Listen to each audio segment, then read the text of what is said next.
Olha o sorriso do Boaventura aqui. Que bom te ver, Boaventura. Como é que está o nosso querido Leão? Leão é o cachorro do Boaventura. Tá bom, daqui a pouco vou passear com ele, só que agora, como já estamos agora neste momento, são 2 horas e 35 minutos aqui em Portugal, está calor, já começou a estar calor, já estão aqui a 22, 25 graus neste momento. Ainda estamos em março, mas já está muito calor, bem, tenho que esperar um pouco mais para dar a minha volta, mas lá estarei sempre com ele e com a Mali também, que é outra cadelinha, e aí estaremos, obviamente, como sempre. É uma alegria enorme estar aqui de novo consigo, Conde, e esta surpresa maravilhosa. Nem sabia inicialmente que o José Jesuíno ia estar connosco.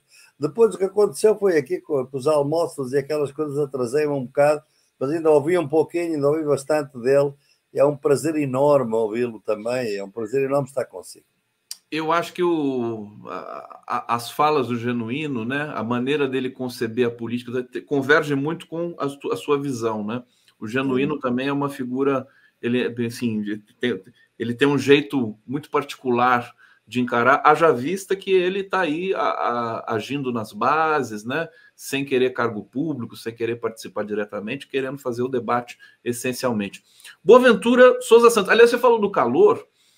Tem uma onda de calor nesse momento no Brasil aqui, que é uma coisa impressionante. O verão está acabando. Aí ontem, pelas redes sociais, até vi a seguinte piadinha, né? Assim, pelo menos o calor une todo o país contra o calor, né? Quer dizer, é uma questão política, né? Aí é fascista, todo mundo contra o calor, né? Agora, isso tem a ver com aquecimento, quer dizer, global, claro, com essas questões que deixaram de ser, né? A não ser para os negacionistas, mas deixaram de ser aquela coisa distante, né? O aquecimento está aí. Como é que vocês estão passando por isso em Portugal aí? Quando eu penso que nós estamos, eu estava a ouvir as últimas palavras do Genuíno. Ai, quem me dera ter o otimismo dele. Quem me dera estar tão otimista quanto ele está. É uma alegria ver um homem que eu admiro há muitos anos, que conheci o seu trabalho dentro do PT, o modo como ele foi a certa altura tratado, como todos nós sabemos, como ele reagiu, como ele surgiu, como ele reemergiu com essa força, esse otimismo, que eu penso que até é justificado perante a situação que estás a viver agora no Brasil. Bem, infelizmente, eu passo aqui e falo-vos de um continente numa profunda crise, não é? E sobretudo num país que até há pouco era o país que era governado por uma maioria absoluta de um partido socialista, um socialismo democrático, moderado, centro-esquerda, como quiseres, mas um partido de esquerda, e de repente é o país que tem uma maioria aparentemente de direita, não muito grande, a maioria de direita, mas tem o maior ou um dos maiores partidos de extrema-direita da Europa. Um país que não tinha extrema-direita em 2008. Ou seja, há muitos anos nós orgulhávamos de ser um dos países da Europa que não tinha partido de extrema-direita e dizíamos, bem, isto foi o resultado de termos tido uma revolução. Estamos a celebrar agora os 50 anos do 25 de Abril, celebramos em paz, celebramos em democracia, e o 25 de Abril foi uma revolução. Não foi uma revolução talvez tão radical como muitos de nós gostaríamos que tivesse sido, mas foi pelo menos uma revolução que pôs definitivamente termo ao colonialismo português e abriu o campo para uma democracia, digamos, liberal em Portugal, que com todas as dificuldades se manteve até hoje. E é nesse preciso momento que nós, através de umas eleições cuja origem é enigmática, pelo menos para já, nós não sabemos ainda os dados todos, mas tudo leva a crer que estamos a viver uma forma branda, se quiserem, à maneira portuguesa, de uma guerra jurídica, porque 40, 50 dias depois de o nosso primeiro-ministro António Costa ter sido demitido com base num parágrafo de uma conversa que eventualmente teria havido, nem se sabe se ele atendeu a conversa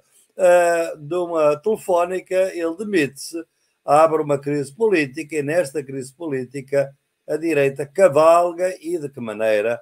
Apoiada internacionalmente, com muito dinheiro internacional, tal e qual como aconteceu no Brasil, tal e qual como aconteceu no Chile, tal e qual como aconteceu na Argentina. É uma internacional de direita e de extrema-direita, muito bem financiada, que financia particularmente os dois partidos de extrema-direita em Portugal. Não é um só, ao contrário do que falam normalmente as notícias. Normalmente as notícias falam do partido Chega, porque é um partido que, num projeto dos Estados Unidos, um belo projeto, aliás, que foi criado há uns anos sobre um projeto global sobre os extremismos de extrema-direita, eles incluem o partido Chega nesse grupo e incluem, inclusivamente, a juventude desse partido como sendo ainda mais radical que o próprio partido. Mas não incluem, à bela maneira americana, o partido cujo programa eleitoral no plano económico é a cópia do partido do Augusto Pinochet de 1973. Chama-se Iniciativa Liberal, que visa privatizar tudo o que mexe e que dá lucro. Privatizar todos os bancos, privatizar... É incrível como o neoliberalismo se encontra com o fascismo, né? Ora bem, ora bem. E isto é uma repetição dos anos 30. Nos anos 30, portanto, praticamente há um século, aqui na Europa, nós tínhamos, por um lado, os nazis, e antes deles o próprio Mussolini, que tinha, inclusivamente, uma leitura que inicialmente se apresentou como sendo socialista.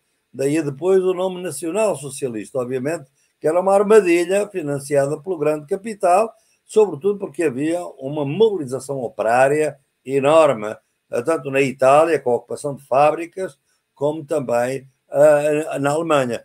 Bem, e nessa altura havia esses partidos com essa orientação. Ao seu lado estavam a emergir exatamente os dois grandes teóricos austríacos que dominam hoje o neoliberalismo, o von Hayek e o Ludwig von Mises, que têm, aliás, institutos com esse nome no Brasil e em toda a parte. Em Portugal chama-se Instituto Mais Liberdade. É a mesma coisa. Os institutos que foram criados são think tanks financiados por uma organização global chamada Atlas Network, que foi inicialmente financiada pelos irmãos Koch dos Estados Unidos, extremamente conservadora, e cujo objetivo é treinar políticos conservadores, libertários e amigos do livre comércio e do liberalismo, do neoliberalismo. Basicamente é isto. E dão dinheiro imenso, não só para os jornais. Nós temos um jornal conservador em Portugal que recebe de três doadores, €500.000 de cada um deles por ano, não é? Que é o jornal que mais veicula as posições da extrema-direita em Portugal, que chama-se Observador, e temos outros partidos, obviamente, que têm a mesma lógica. Portanto, nós temos aqui uma dupla ameaça, digamos assim, ao 25 de Abril. Não pode imaginar que podes agora imaginar por que razão é que eu sou o inimigo público número 1 dessa extrema-direita em Portugal e que tudo faz, obviamente, para calar a minha voz. É óbvio. Você vai enfrentar, Boaventura, uma realidade talvez um pouco diferente, né? Pela sua história, por tudo que você representa, né? Com essa ascensão aí da extrema-direita em Portugal. Vamos aprofundar um pouco esse tema, muito importante a gente falar de Portugal. Antes, eu só quero saudar aqui e agradecer o Lynn Brown, que está fazendo uma colaboração aqui bacana para a gente. Obrigado, querido. José Carlos Faria está dizendo, temos uma geringonça direita com AD e Chega? AD, não sei. Aliança Democrática. Aliança Democrática, perfeitamente. O Boaventura vai falar, querido Zé Carlos, espera só um pouquinho. O Fernando Baita está dizendo aqui, com o fim da União Soviética, todos os partidos políticos deram 1 ou 2 passos à direita. Dito isso, a maior economia industrial do planeta é comunista. Loucura. A China, né? A China é sempre essa coisa que ninguém sabe muito bem explicar, né? Agora, deixa eu te perguntar, Boaventura, além da questão do Zé Carlos aqui, que ele fala do geringonça à direita, queria saber como é que você vislumbra aí a montagem desse governo, como é que vai ser, porque a esquerda ela teve seus votos também, né? E a direita também, a extrema-direita que cresceu um pouco mais, mas não suficientemente para dar as cartas aí no próximo, na composição do próximo governo. E eu queria saber se existe uma lava-jato em Portugal? É isso que também pode estar acontecendo aí? Nós não podemos dizer de modo nenhum isso, não. O que nós podemos dizer é que as duas crises políticas que nós tivemos recentemente, uma ao nível do governo nacional, que foi há meses, e outra ao nível do governo de uma região autónoma de Portugal, que é a Ilha da Madeira, ambas foram provocadas por um inquérito judicial que foi aberto estrategicamente em certo momento e que, sob o pretexto da corrupção.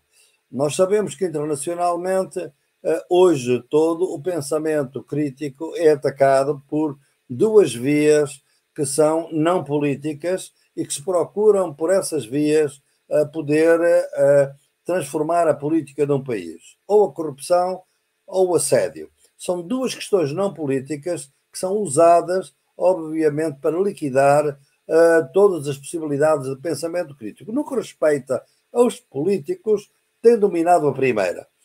No que respeita ao pensamento, tem dominado a segunda, por razões óbvias, porque normalmente as pessoas no pensamento não lidam com dinheiro, lidam com ideias.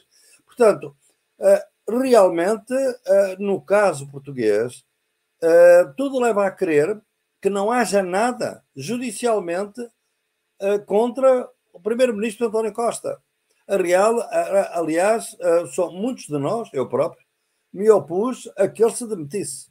Ele não se devia demitir. Acontece é que nós temos uma imprensa e uma comunicação social e então redes sociais extremamente hostis a qualquer pensamento de esquerda, a qualquer política de esquerda. As redes sociais são totalmente dominadas, como no Brasil, de resto, não é? São dominadas pela direita e pela extrema-direita.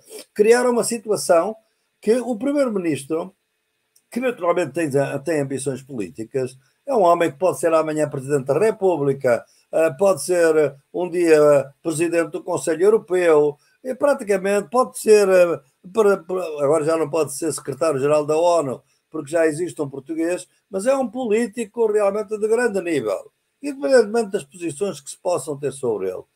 E realmente ele é destituído através do ato judicial, isto é, de um mero anúncio de que vai haver um inquérito judicial a pessoas próximas dele e em que há uma única referência a ele, é que ele teria recebido umas chamadas que não sabemos se foram atendidas, que mencionaram que ia contactar com ele. Veja a fragilidade de tudo isto.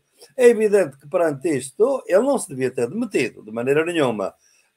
Mas demeteu-se, entendeu que o devia fazer e abriu uma crise política, obviamente. Por que é que o fez? Bem, fundamentalmente, talvez não tivesse o apoio que ele talvez gostasse de ter tido do Presidente da República e talvez também por toda essa fragilização de uma governação que não foi feliz. A maioria absoluta não foi muito feliz em Portugal.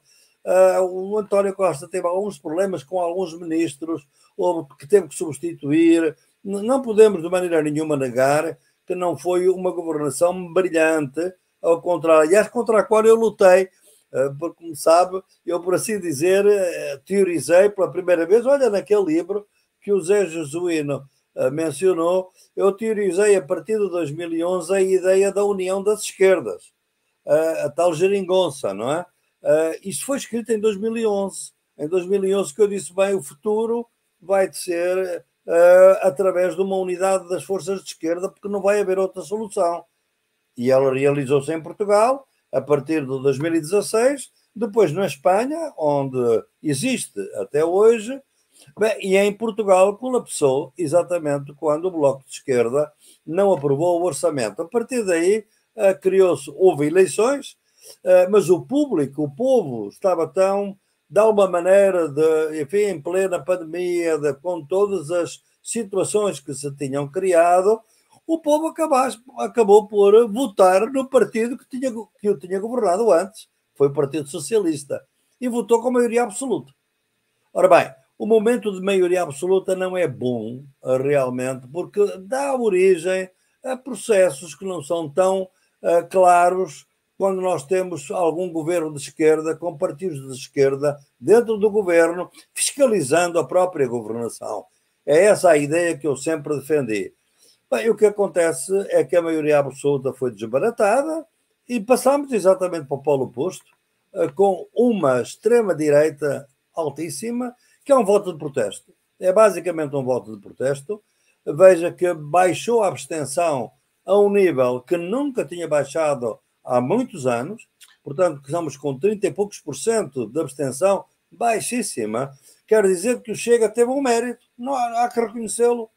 O Chega trouxe para as eleições um público que estava descrente. E isso é que tem que ser analisado. Isso é que o José Joelho estava a analisar. Isso é que tem que ser analisado. Porque é que estava descrente? Boaventura, eu queria que você falasse, eu vou querer muito que você fale sobre o Brasil, né? Também tem outra, Rússia, Estados Unidos, as eleições, a vitória do Putin também, pelo menos rapidamente, para você dar uma... Porque me parece que a vitória do Putin tem um peso geopolítico que nós não podemos ignorar, sobretudo na Europa.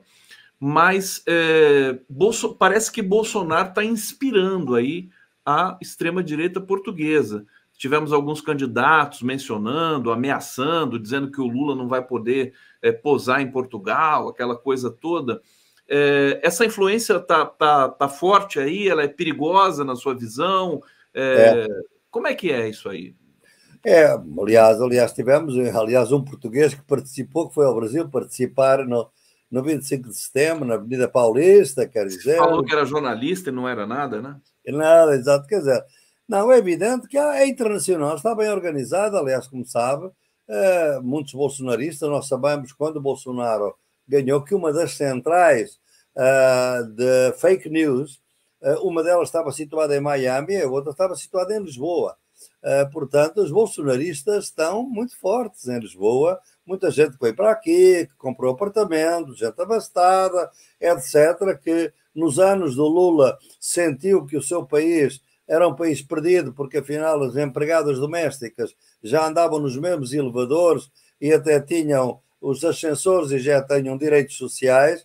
Eles ficaram assustados de perder um país de sonho, como eles pensavam que era o seu, e obviamente vieram para Portugal. E essa gente hoje continua aí, é ativo.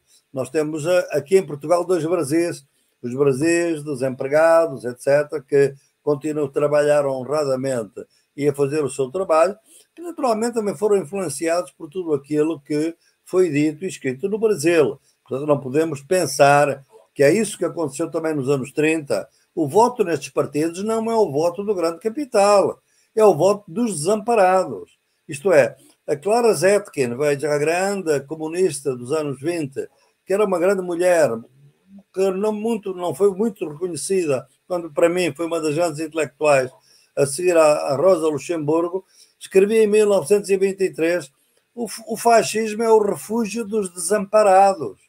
Ou seja, as democracias, tal e qual como o Jesuíno agora estava a dizer, as democracias não estão a cuidar do bem-estar das pessoas, porque o neoliberalismo é uma transferência de riqueza dos pobres e das classes médias para os ricos.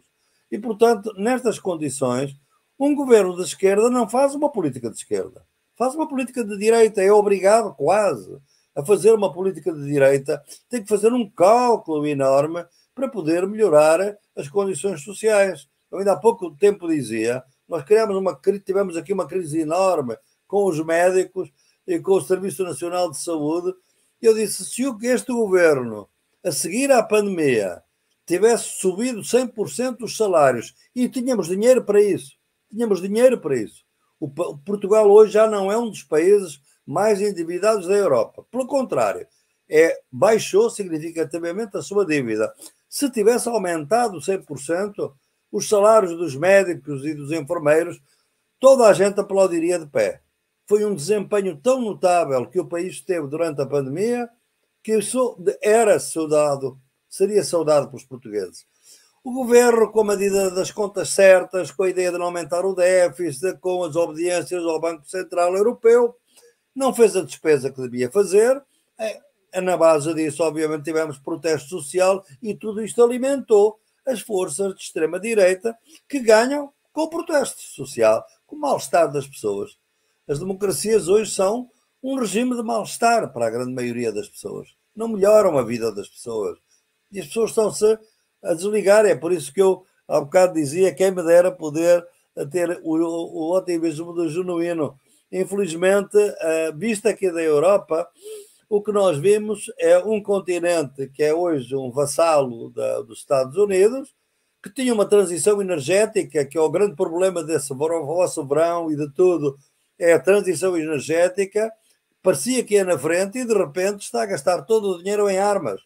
Esqueceram-se da transição energética.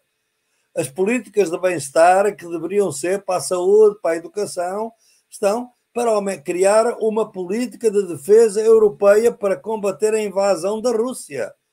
Isto é, criaram um mito do anti-russo e da invasão da Rússia para alterar completamente a política. Mas já que você tocou nesse tema, então vou mudar aqui a minha sequência do roteiro, porque eu quero muito falar do Brasil com o Boaventura. Pensando, a Europa não ficou saturada, Boaventura, com essa guerra na Ucrânia? Quer dizer, eu percebi uma certa... Todo mundo já sem paciência para aguentar o Zelensky, essa demagogia explícita, com participação dos Estados Unidos, evidentemente, ou as pessoas ainda estão embarcando nisso, quer dizer, os chefes de Estado europeus... A gente viu que o Macron estava dizendo que ia mandar tropas para a Ucrânia, né? Teve a resposta do Putin também. Eu não sei se aquilo é um mero blefe, mas chega a preocupar. Os países europeus sem dinheiro para mandar para a Ucrânia, como os Estados Unidos vinham preconizando e ordenando ali que eles mandassem dinheiro para a Ucrânia, não tá. Como é que está essa situação? Quer dizer, eles ainda estão embarcando nessa mentira? Mas primeiro, quando a gente tem que um dia fazer um debate, é de saber se nós vivemos em democracia ou não. A primeira coisa. Eu acho que os Estados Unidos não são hoje uma democracia e acho que a Europa está a deixar de o ser. É muito radical, eu sei o que estou a dizer, mas com argumentos, depois num dia podemos ter uma conversa tranquila, porque é que eu penso exatamente que não é. Eu que vivi 35 anos nos Estados Unidos, posso lhe dizer isso. Se o senhor fizer uma sondagem na Europa, os europeus realmente não querem a guerra, nunca a quiseram. Nunca aceitaram que a guerra não foi provocada. Pelo contrário, num primeiro momento ficaram um bocado baralhados com a invasão, que eu condenei também, obviamente, da Ucrânia por parte da Rússia, mas muito claramente que tudo aquilo foi congeminado, e foi congeminado a partir de 2014, obviamente com o Maidan e com a participação naquilo que se chamou uma democratização da Ucrânia, que foi um golpe de Estado organizado pelos Estados Unidos contra quem tinha ganho as eleições. Os cidadãos não têm controle dos políticos hoje. O senhor ouve o Borrell a dizer coisas que ninguém acredita de maneira nenhuma. A Ursula von der Leyen é uma negociante de armas. Foi ministra da Defesa da Alemanha, que, como era muito incompetente, a Angela Merkel mandou-a para a União Europeia e hoje vai recandidatar-se, apoiada pelos Estados Unidos, obviamente. Porquê? Porque ela é uma negociante de armas. O que ela quer é vender armas. E, portanto, agora cria essa ideia das armas e, para isso, obviamente, tem que criar uma ameaça. Sempre foi assim. A ameaça russa é a terceira vez que a Europa cria isso. Foi Napoleão, foi o Hitler e agora são eles. É sempre a ameaça russa. Ora bem, eu, obviamente, que acho que há um problema na Ucrânia que sempre existiu, dada a sua heterogeneidade étnica, era um problema que podia ser resolvido de uma ou outra forma, que se tentou resolver logo depois da invasão com a intermediação da Turquia, que podia ser resolvido com os acordos de Minsk, que os europeus nunca quiseram apoiar. Hoje, Angela Merkel disse que exatamente isso mesmo, ou seja, realmente procuraram encostar a Rússia à parede. Isto não se faz com um país nuclear, não se pode fazer. Tem que se encontrar negociação. Mas os Estados Unidos estão envolvidos numa guerra, que é a guerra contra a China, não é contra a Rússia, mas é preciso debilitar a Rússia porque é o aliado principal da China e é o país com uma geografia mais ampla, o maior país do mundo, e portanto tem importância, obviamente. Não é?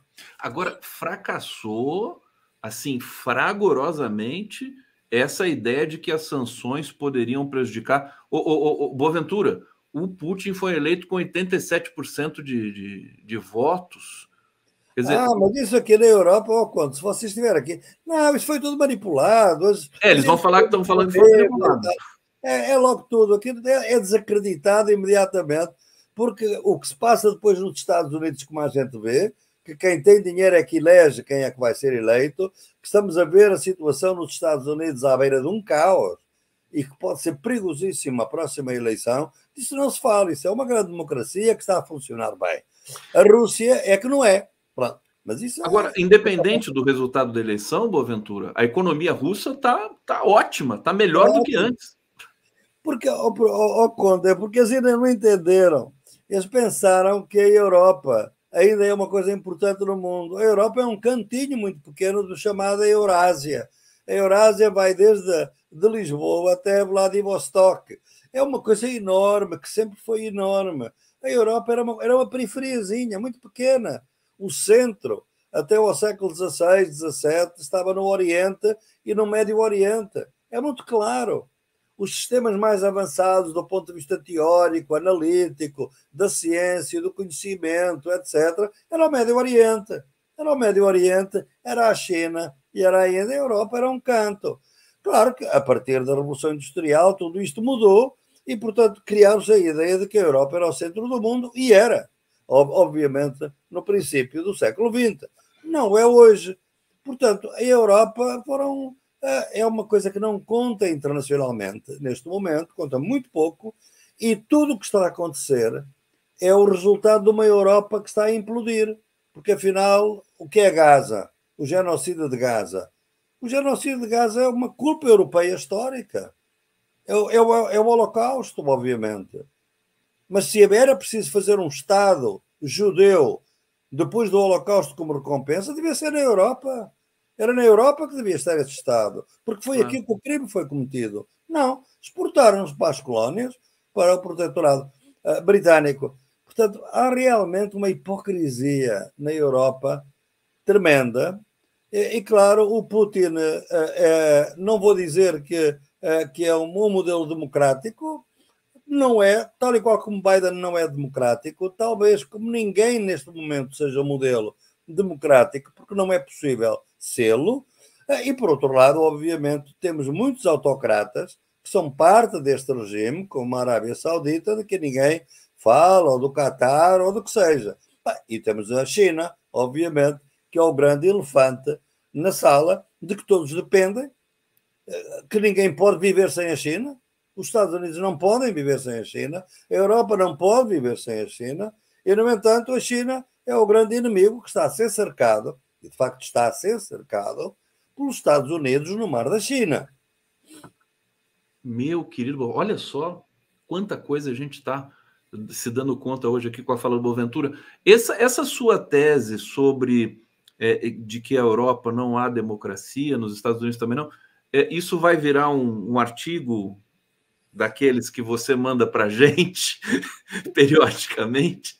Não, eu estou perguntando porque eu acho que você está trabalhando nisso, né? Você está... Eu estou trabalhando nisso, é evidente, porque o que nós estamos a assistir é um esvaziamento da democracia, isto é deixar que a formalidade democrática se mantenha, mas a formalidade democrática, que são as eleições, que são os partidos, etc., mas depois o senhor vai ver o que é que está dentro dessa casca. O que está dentro dessa casca é o vazio, porque os partidos são manipulados por dinheiro ou por igrejas conservadoras, as eleições são muitas vezes fraudulentas. Nos Estados Unidos o senhor tem uma coisa que não tem no Brasil, mas que tem nos Estados Unidos, que é chamada supressão de votos, é a política ativa de impedir que as pessoas votem, que os negros e os pobres votem. Têm têm 1000, cada Estado tem 1000 argumentos e pretextos e artimanhas para impedir que os pobres, que os negros e que as mulheres votem. Às vezes é por causa do documento de identidade. Por exemplo, em alguns estados a identidade do estudante não funciona. Então, há sempre um pretexto para impedir que certo tipo de grupos sociais, que normalmente votariam mais democrático ou, digamos assim, um pouco mais à esquerda, se é que a gente pode considerar o Partido Democrático um partido de esquerda, não votem. Portanto, nós temos realmente entorces no sistema. O senhor tem uma Câmara, um Senado, que é obviamente uma caricatura da democracia implantada nos Estados Unidos para impedir uma plena democracia. E tanto é assim, quando, veja só uma coisa, os Estados Unidos estão a tentar desestabilizar, e há muito tempo fazem, através daquilo que a gente chama o regime change. Eu até lhe vou dizer quem são os próximos países que estão na mira dos Estados Unidos. O senhor já viu que nenhum deles, dos partidos, dos países onde eles querem instituir democracias, por exemplo, na Ucrânia, por exemplo, seguem o sistema norte-americano, de uma Câmara de Deputados, de um Senado, com aquela... Ou seja, não exportam o seu modelo, porque o modelo dos Estados Unidos é inexportável, porque não é um modelo verdadeiramente democrático, compreende? É um modelo que tem muitos entorces, porque tem grandes eleitores, por exemplo, onde um partido que não ganhou a maioria dos votos pode ser presidente, como foi George W. Bush, por exemplo. Foi, obviamente, um dos casos de quem não ganhou a maioria dos votos e foi presidente. Trump aconteceu o mesmo. Então... Não, e agora a gente está diante ainda de uma situação. O Trump disse ontem que se ele não for eleito, vai ter um banho de sangue. Ele disse que a primeira coisa que ele vai fazer quando assumir a presidência de novo dos Estados Unidos é soltar aqueles presos pelo atentado ao Capitólio. Ele é um sujeito que pilotou esse atentado ao Capitólio, provas ali, mais provas, e a Suprema Corte americana falou, não, isso aqui não é com a gente, deixa para o Congresso americano se for falar da ineligibilidade do Trump e tudo mais. Quer dizer, é uma situação para lá de dramática, sem contar a irrelevância do Joe Biden, né? Que é uma figura assim, né? Que realmente muito complicada para estar nessa posição nesse momento. Desculpa, pode falar. Quer dizer, o Biden representa a crise profunda do Partido Democrático, que não conseguiu a mínima renovação, porque é evidente, pode dizer, bem, mas o PT também não renovou, mas o senhor olha para o Lula da Silva e vê um presidente cheio de ânimo, cheio de inteligência, cheio de capacidade, cheio de ativismo e realmente no pleno uso das suas faculdades mentais. Não é isso que acontece com o Biden, porque realmente o Biden tem, eventualmente, a demência, não se sabe muito bem até que ponto, mas é evidente que é um candidato extremamente problemático, mas claro, quero que seja eleito para o segundo mandato, que, como acontece muitas vezes, não aconteceu com o Jimmy Carter, que foi um dos que também não conseguiu um segundo mandato, e é bem possível que o Biden não o consiga. Sobretudo porque ele afundou, veja que é um sistema que não permite realmente, e por isso é que eu todos os problemas da democracia dos Estados Unidos, ele entra com um programa.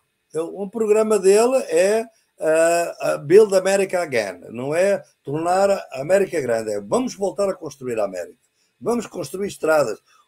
Os Estados Unidos é um país sem infraestruturas de qualidade hoje, autoestradas, o caminho de ferro, trens rápidos, né? Não tem trens rápidos. Tudo isso. Anunciou isso tudo. Não foi capaz de impor nada, porque o Congresso o bloqueou. O Congresso bloqueou-lhe tudo. Portanto, obviamente que o senhor também tem um sistema no Brasil desse bloqueamento também dentro do Congresso. E isto torna impossível que ele possa governar para bem dos americanos e, por outro lado, entrou nessa deriva exatamente da guerra contra a Ucrânia, fazendo disso o seu cavalo de batalha. Toda a gente sabe que a Ucrânia está a perder a guerra, toda a gente sabe que a Europa não quer e não tem condições de substituir os Estados Unidos no apoio à Ucrânia. Toda a gente sabe que se o Trump ganhar, e como ele diz, acaba a guerra no dia seguinte, obviamente, porque pode querer acabar com a NATO, quer dizer, um homem que tem este cavalo de batalha nestas circunstâncias é evidente que não tem grande credibilidade. E agora meteu-se no atoleiro de Gaza, que obviamente é um genocídio documentado todos os dias nas televisões, não é? Todos os dias. Vocês estão assistindo aqui um 11 News especial com Boaventura Souza Santos, diretamente de Coimbra. Está em Coimbra, né? Na sua casa. Agora estou na minha aldeia, estou em Quintela. Em Quintela. Ah, meu querido Boaventura, deixa eu ir para os comentários aqui. Carlos Augusto de Bones. Putin reeleito, como o senhor enxerga a eleição russa, as críticas dos governos europeus, seu significado para o mundo multipolar, acho que ele está dizendo. De uma certa maneira, o Boaventura já perpassou por essa questão, né, meu querido Carlos Augusto? Espero que você tenha aqui prestado atenção. Redmoon, consulta pública sobre a PL 506423, de autoria de Hamilton Mourão, que concede anistia aos golpistas criminosos do 8 de janeiro. E o sim está ganhando. Essas consultas públicas do Senado são realmente perigosas, são estranhas, são ameaçadoras. Deise Ribeiro, camisa genuíno presente, Comitê do Sul Fluminense. Deise Ribeiro, camisa luz para todos, logo do Pink Floyd, envio para todo o Brasil. Você está dizendo que você produz essas camisetas, Deise? Depois manda um e-mail para mim, para a gente falar sobre isso. Boaventura, sabe que uma das coisas que me orgulham muito é que o Boaventura, esse pensador que é tão importante para o mundo todo, em todas as línguas, né, Boaventura?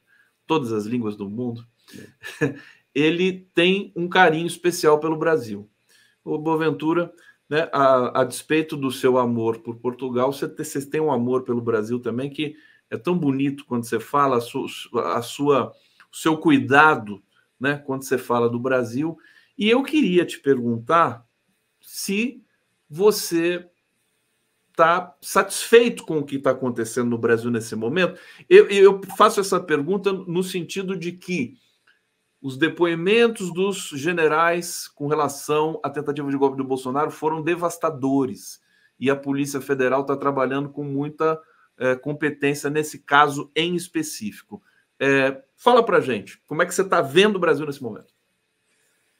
Bem, a coisa que eu acho que é mais notável, bem para além, obviamente, da vitória do presidente Lula, que eu tive a honra de visitar em Curitiba quando estava preso e que é realmente uma pessoa hoje de uma estatura internacional e, sem dúvida, aquele que neste momento mais pode estar na mira daqueles interesses que não querem ver prosperar nenhum governo de esquerda, ou pelo menos um governo progressista, quer dizer. Eu acho que o facto de termos hoje o Lula no Brasil com a vitalidade que está a ter, nas condições difíceis que tem, é uma coisa que devemos saudar e que todos os democratas do mundo devem saudar, e sobretudo pelo impulso que ele pode dar e está a dar aos BRICS, porque não nos esqueçamos que é exatamente isso que falava o comentário, do mundo multipolar, a eleição do Putin de um lado, o Lula deste lado, são aqueles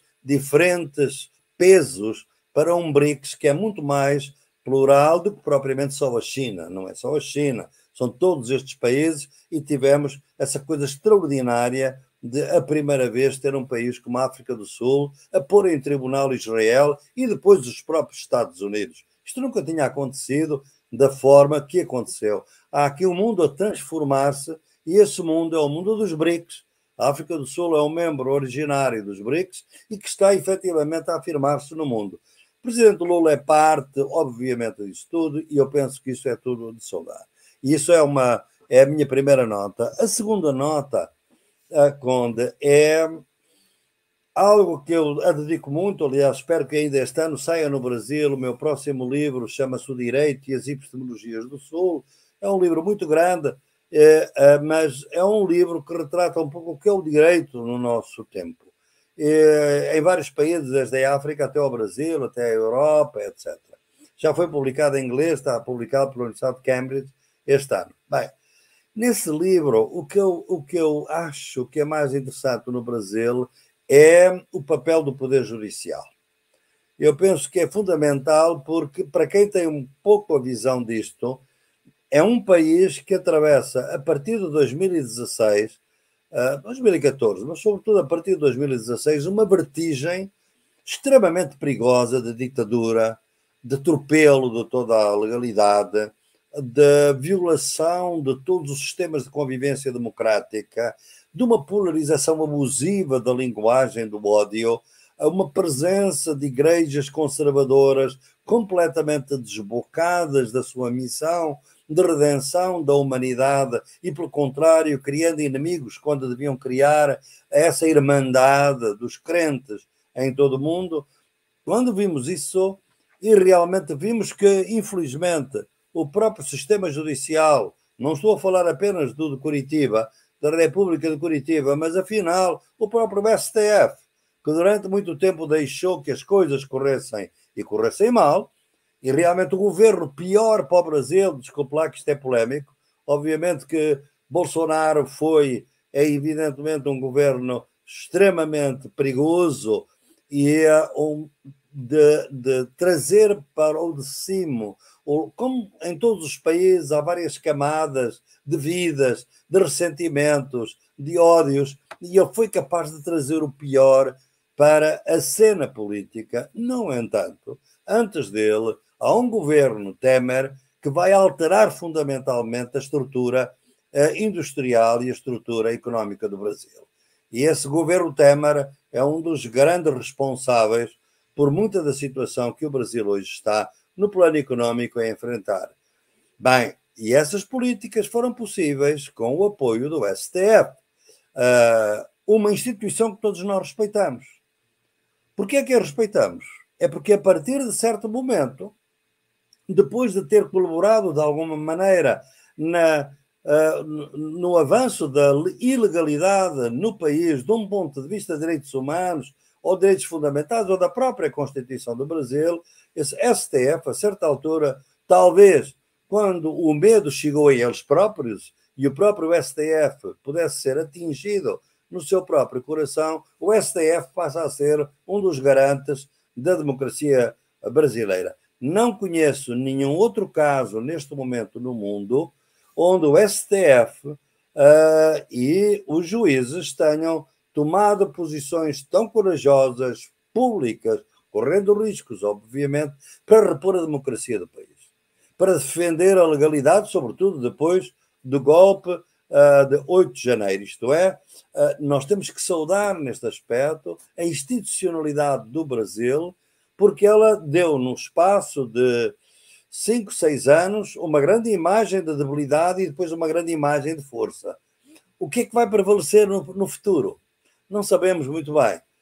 Não sabemos muito bem. O que sabemos é que temos tribunais muito conscientes dos direitos, digamos, políticos, mas muito pouco conscientes dos direitos sociais e económicos.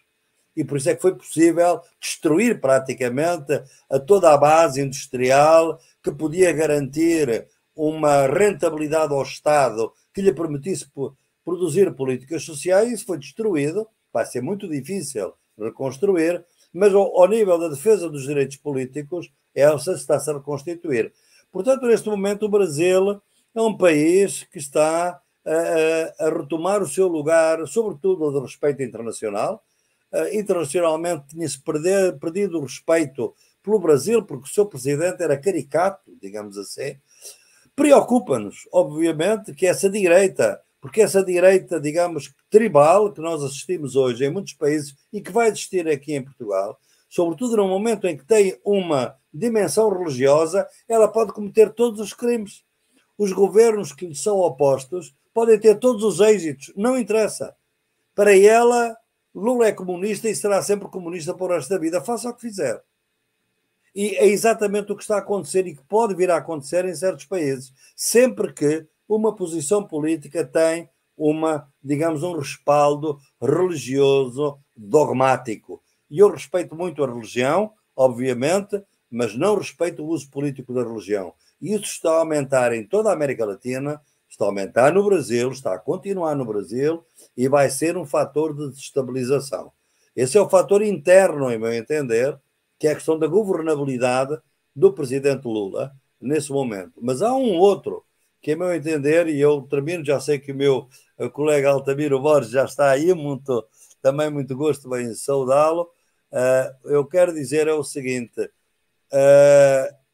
o mundo como está hoje não, ainda muito dominado do ponto de vista político-militar pelos Estados Unidos, não quer desobediência e quer travar a China a todo o custo. Aconteça o que acontecer. E eu penso que há dois países que neste momento estão na mira dos Estados Unidos porque desobedeceram à ideia de que são os Estados Unidos que governam e mais ninguém. A África do Sul e o Brasil. São os dois países democráticos mais fortes dos BRICS. E, portanto, eu penso que vamos assistir a políticas de desestabilização no Brasil, exatamente para neutralizar estas alas. E isto, para mim, obviamente, preocupa-me muito.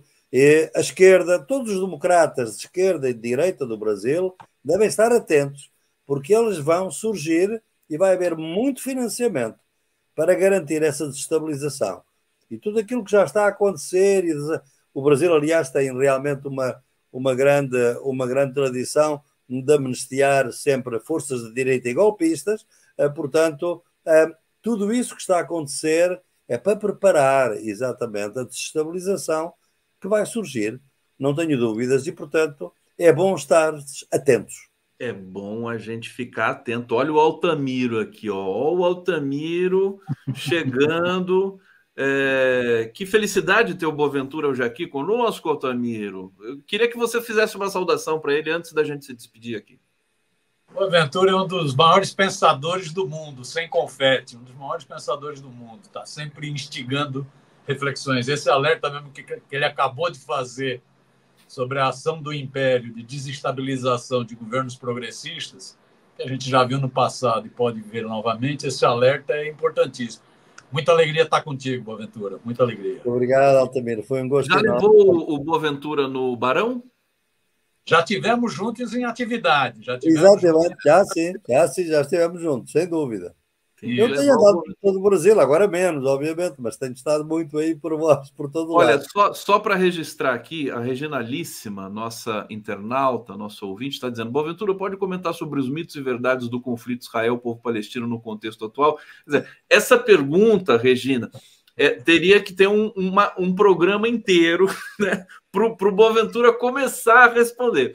Mas prometo que ele volta aqui em breve, espero que você volte em breve, e a gente vai tratar desse tema com todo o cuidado aqui. Boaventura, obrigado, viu, querido? Foi um gosto enorme estar consigo, Conde, e com o Altamiro, com o Jesuíno. Voltaremos numa próxima oportunidade. Muito obrigado. Muito obrigado. Um grande abraço.